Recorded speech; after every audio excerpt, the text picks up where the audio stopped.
What's going on, everyone? Welcome back. Today, we're going to be talking our top 5 regression candidates for the 2023 fantasy football season. Basically, these are big names that produced in a big way last year, but for one reason or another in 2023 could disappoint. So we want to put you guys on alert. So definitely make sure to tune in. If you enjoy, hit that like button, subscribe, give us a follow on Twitter at alldaypigskin to continue interacting with us there. Let us hear in the comment section. You agree, disagree? Who else would you put on this list? Along with any other questions you guys might have, we will do our best to answer them all. But with that being said, let's kick it off. And you can see we have got the Fantasy Pros 2023 rankings pulled up here. Now, two really quick things that I want to mention. I said that these are going to be all big name guys, and I'm sticking by it. These are all going to be inside the top 50. So you're going to be drafting these names within the first 4-5 rounds, depending on the size of your leagues. And then the last thing that I do want to say is just because somebody is on this list, that doesn't mean you shouldn't draft them. That's not what we're advocating for. What we want to do is we want to put you on alert that if you have the same expectations from last year and how they finished, that you could be a little bit disappointed because there's a high likelihood, because of one reason or another, that they don't live up to those expectations, that the stats go down, aka regress, and you're left a little bit disappointed. So you get the point. But with all of that being said, I'm kicking it off with the first name on our list. That is Derrick Henry of the Tennessee Titans. And I know what you're going to say. Look, Derrick Henry maybe has been a guy that's kind of been in this category for the last couple of years, and he continues to produce. And that's true. Yes, last year, top 5 running back. But here are all the reasons why I'm worried with Derrick Henry.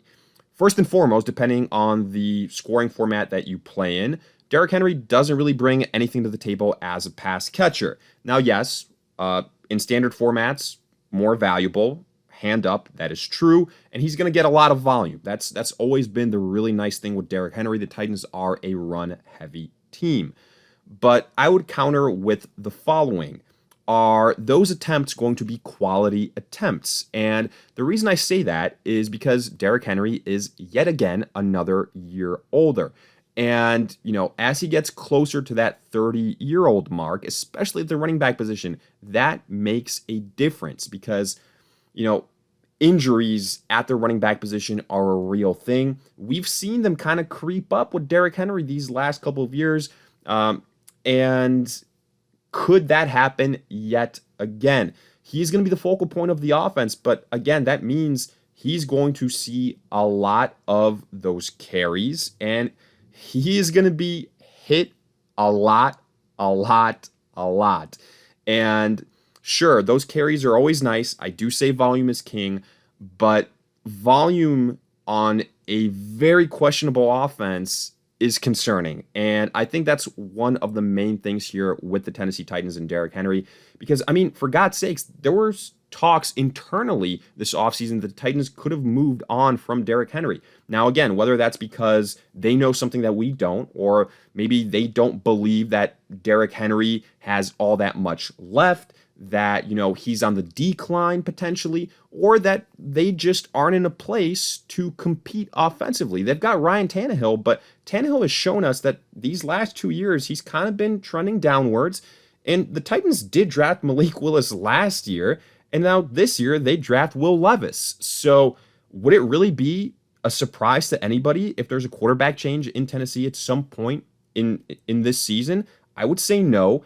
And that's going to affect this entire offense. The Titans could find themselves playing down a lot this year, and that's a concern because that could force them to abandon the rushing attack. Now, again, I'm not saying do not draft Derrick Henry. If he drops to the end of the second round, obviously that's a very good value. So always keep that in mind. But if you're expecting him to be a top 5 running back again in 2023, I think that's where it gets a little bit dicey.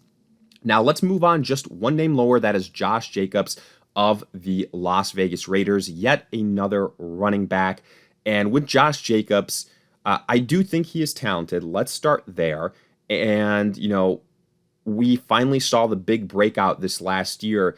But if you're expecting the same type of production let's look at what Josh Jacobs has done in years prior. I mean, there was a reason why Josh Jacobs wasn't going in the first 2 rounds or really even comfortably in the first 3 rounds last year.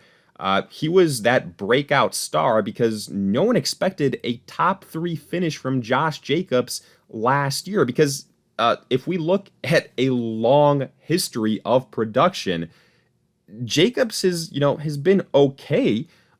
He's been a guy that can produce, but he has not been fantasy elite. Yet he is being drafted now after one, albeit great year, as a fantasy elite guy and somebody that's being drafted in the first round. I think it's a little bit concerning with Josh Jacobs. The Raiders have a lot of depth behind Jacobs at the running back position, so that's something to keep in mind.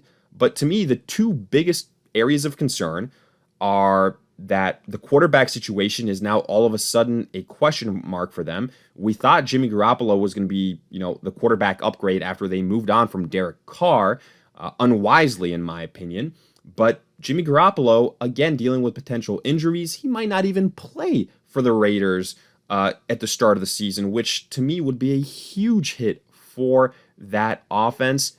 And, not only guys like a Josh Jacobs, hell, even a Devontae Adams at the wide receiver position. So, again, I think that's going to really hurt all of these offensive playmakers. On top of that, I just don't like the coaching situation in Las Vegas. I don't trust McDaniels all that much. And then when you put these two factors together with the fact that Jacobs hasn't done this on a consistent level, multiple years in a row, I think it might be asking a little bit too much of him to be selecting him that high overall in the first round and expecting another top 3 finish. But now let's move down this list a little bit. And I want to highlight another guy here in Aaron Jones of the Green Bay Packers. He is somebody that, again, top 10 running back finish last year, but there were ups and downs. There were inconsistencies. You saw the potential concern last year, and now I've been saying it all season long. Without Aaron Rodgers, I am fading this entire Green Bay offense. And maybe that's a little bit of a spoiler for ahead, but to me, Aaron Jones has competition behind him with A.J. Dillon. So immediately right there, you're going to see some, red zone opportunities taken away from Aaron Jones, touchdown opportunities as well, which is obviously a huge scoring factor in all of this.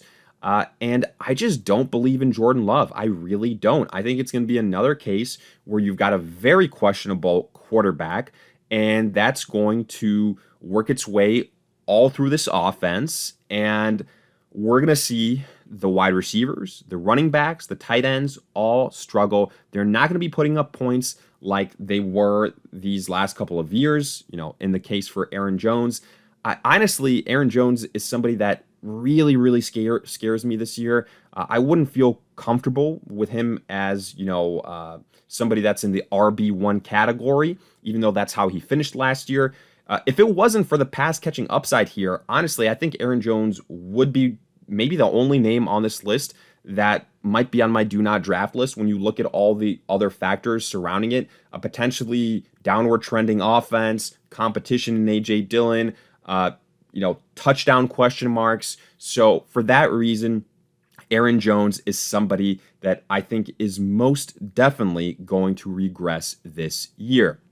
Now let's continue scrolling down our list. First wide receiver makes their mark here, and that is DK Metcalf of the Seattle Seahawks. And I kind of want to cheat here and say DK Metcalf / Tyler Lockett, and it's for a couple of reasons. And first and foremost, let's start with the big one. That's the Seattle Seahawks drafting Jackson Smith and Jigba in this year's draft. And, he was touted as the most skilled wide receiver coming out of this class. And I don't think a lot of us can say that wasn't the case. But even though he joins this great wide receiver group and he's a rookie, I think it's only a matter of time until he starts to kind of contribute. Now, To me, it's kind of trending towards one of those running back by competition situations. Now, obviously, it's not the running back position, but when you have so many talented wide receivers all in one spot, they can't all be 1,000-yard receivers. You know what I mean? And on top of that, you've got that whole factor of consistent production from the quarterback. Like, by far and away, what we saw from Geno Smith last year in Seattle, we've never seen that upside of Geno Smith ever throughout his career. And he's been in the NFL, it hasn't been for just a hot minute. He's been there. And are we really all that certain that Geno Smith can do the exact same thing that he did last year again in 2023? I'm personally not. I wouldn't be shocked at all if he kind of reverts back to, Geno Smith of old, basically a below average quarterback. So we'll see what happens there, but there's going to be more competition here. I think you have got, again, a situation where you've got question marks about the quarterback position. I think with somebody like Kenneth Walker, who could be an emerging running back star as well for Seattle, that they could lean on that side of things and not make Geno Smith have to do too much. So that's where I get concerned here. I wouldn't be shocked at all if DK Metcalf and Tyler Lockett just, kind of do their thing of, a couple of big games. Sure, that's great. But I think there's going to be way too many ups and downs. That's always been my concern. That was sometimes my concern when it was just them two. But now you throw in Jackson Smith and Jigba, and I think it's just a little bit too rich for my blood. So again, pretend it's DK Metcalf / Tyler Lockett. You can make the better case for Tyler Lockett because, Njigba is probably going to threaten his role more. And again, he's big play dependent. He's touchdown dependent. So I think he's going to be the first one to get impacted, but DK Metcalf could also be in that category. And then the final name on our list here coming at 46 is Christian Watson of the Green Bay Packers. Wide receiver, rookie breakout from last year. It took him a little bit to see the field, but once he did, he was producing. And, it was big plays, it was multiple touchdowns, it was things like that. And now a lot of people expect him to be the unquestioned wide receiver one for the Green Bay Packers without Allen Lazard. And I'd probably agree with that, yeah. But again, the same points we had with Aaron Jones, no Aaron Rodgers, I think, is an even bigger issue for the wide receivers because, Jordan Love, man, from the little that we've seen from him, I just don't think he has it. I wouldn't be shocked if, Christian Watson potentially kind of is a guy that's battling it out with Romeo Doubs. Like, the things that Christian Watson did last year, a lot of it was because Aaron Rodgers trusted him and could do some incredible things at the quarterback position. Jordan Love can't do all the things that Aaron Rodgers did. Jordan Love won't be able to make Christian Watson look as good as Aaron Rodgers did. And I'm concerned about all those things. So for me, Christian Watson, even though, maybe long term, it's a different situation this year in 2023. If you're looking for that explosiveness, lightning in a bottle, a situation that you got from him as a rookie last year, I think that we should step back a little bit. But with that, we wrap up our top 5 big name regression candidates for the 2023 fantasy football season. If you guys enjoyed, hit that like button, subscribe, give us a follow on Twitter at AllDayPigskin to continue interacting with us there. But most importantly, let us hear it in the comment section. Did you agree, disagree? What other names would you put on this list and why? Along with any other questions you guys might have, we will do our best to answer them all. But in the meantime, we'll see you guys in future videos.